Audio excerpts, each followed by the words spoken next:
अस्सलाम वालेकुम दोस्तों, आप देख रहे हैं फैक्ट शेयर और मैं हूं अलिशा इकबाल। चाँद हमेशा से ही हमारी तवज्जो का मरकज़ रहा है। चाँद का इंसान से बहुत पुराना राब्ता है।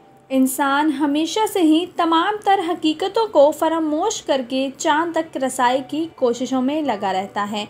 हमारी ज़मीन से तकरीबन 3,84,400 किलोमीटर दूर चाँद, जिसका एक चक्कर ज़मीन के गिर्द 27 दिन 4 घंटे और 43 मिनट में पूरा होता है, यानी 1 महीना लग जाता है। ज़मीन पे बढ़ती आबादी ने अब इंसान की नज़र चाँद पे टिका दी है। अब इंसान ज़मीन का बोझ हल्का करने के लिए चाँद को अपने रहने के काबिल बनाने की कोशिशों में है। चाँद पर जाने वाला पहला इंसान अमेरिका की एजेंसी कैनेडी स्पेस सेंटर की तरफ से 20 जुलाई 1969 को रवाना हुआ, जिसका नाम नील आर्मस्ट्रॉन्ग है। ये चांदनी से भरपूर हसीन चाँद से इंसान की पहली मुलाकात थी।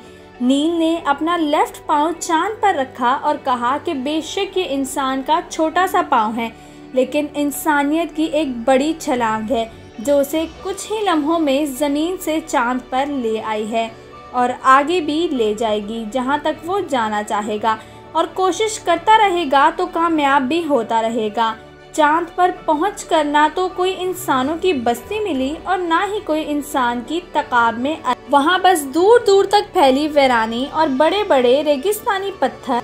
इसके बाद 1973 तक और भी साइंसदान चाँद पर गए। उन्होंने तकरीबन 142 घंटे चाँद पर गुजारे। फिर धीरे धीरे बहुत से ममालिक ने महरे फल्कियात को चाँद पर भेजा ताकि चाँद के टेम्परेचर और हालात को समझा जा सके। बहुत सी खुलाई एजेंसीज ने अपनी स्ट्रीट लाइट्स चाँद पर भेजे, जिनका मकसद चाँद पे मौजूद देहातों का पता लगाना था। कुछ एजेंसीज इस मिशन में कामयाब भी हो गईं। चाँद पर मिलने वाली देहातों में प्लेटिनियम, एल्युमिनियम, गोल्ड और आयरन शामिल हैं। एक एजेंसी ने चाँद पे पानी मौजूद होने का भी दावा किया है। चाँद पर हीलियम 3 मौजूद होने की खबर 1972 में अपोलो 17 मिशन में मिल गई थी। नासा की एक रिपोर्ट के मुताबिक चाँद पर तकरीबन 10 लाख मेट्रिक टन हीलियम 3 मौजूद हैं। अगर इस एडवांस टेक्नोलॉजी के ज़रिए ज़मीन पर लाया जाए तो इससे इंसान एनर्जी हासिल करके इंसान के फलाह के लिए बड़े बड़े मंसूबे अंजाम दे सकता है। यही वजह है कि अब ज़मीन की बड़ी बड़ी कंपनियां चाँद पर हीलियम 3 की माइनिंग करके तैयार हो रही हैं। हीलियम 3 को ज़मीन पर लाने के बारे में अभी साइंटिस्ट इसलिए भी कुछ ख़ास वर्क नहीं कर रहे क्योंकि वो अभी तक ये पता नहीं लगा सके कि ये हीलियम 3 धरती पर कैसे असर करेगा।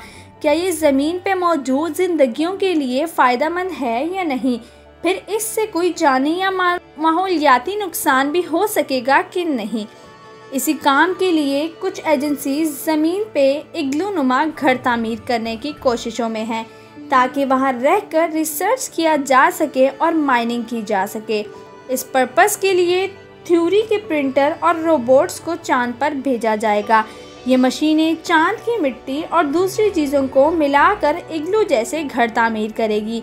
लेकिन सवाल ये है कि हम चाँद को इंसानों के रहने के लायक बना सकते हैं? साइंटिस्ट को कहना है कि ऐसा मुमकिन है। ज़मीन पर हवा और पानी की मौजूदगी को लेकर तमाम तरह की रिसर्च के बाद साइंटिस्ट इस नतीजे पर पहुँचे हैं कि चाँद को टेराफॉर्मिंग के ज़रिए रहने के लायक बनाया जा सकता है। टेराफॉर्मिंग एक ऐसा अमल है जिसके ज़रिए किसी भी प्लैनेट को इस काबिल बनाया जा सकता है कि वहाँ इंसान रह सके। उसकी बंजर ज़मीन को हरा भरा और टेम्परेचर को नॉर्मल किया जाता है। इसके अलावा चाँद के पास ज़मीन की तरह ओजोन लेयर और अपना मैग्नेटिक फील्ड भी नहीं है, जिसकी वजह से सूरज की रोशनी चाँद पर डायरेक्ट पड़ती है और चाँद इस गर्मी से अपनी हिफाजत नहीं कर पाता। दिन के टाइम चाँद का दर्जा हरारत 240 सेंटीग्रेड तक होता और रात के टाइम इसका दर्जा हरारत 173 सेंटीग्रेड होता है, यानी बर्फ़ की तरह जमा देने वाला। ज़मीन को रहने के काबिल बनाने के लिए टेराफॉर्मिंग करनी होगी, मगर ये सब बोलने में जितना आसान है, करने में इससे 1000 गुना मुश्किल भी है। बेशक आज हम इस काबिल नहीं हैं कि इतनी एडवांस टेक्नोलॉजी को बना सकें, लेकिन अब तक ये सब हमारे लिए एक साइंटिफिक मूवी की तरह है। वीडियो को लाइक और शेयर ज़रूर करें।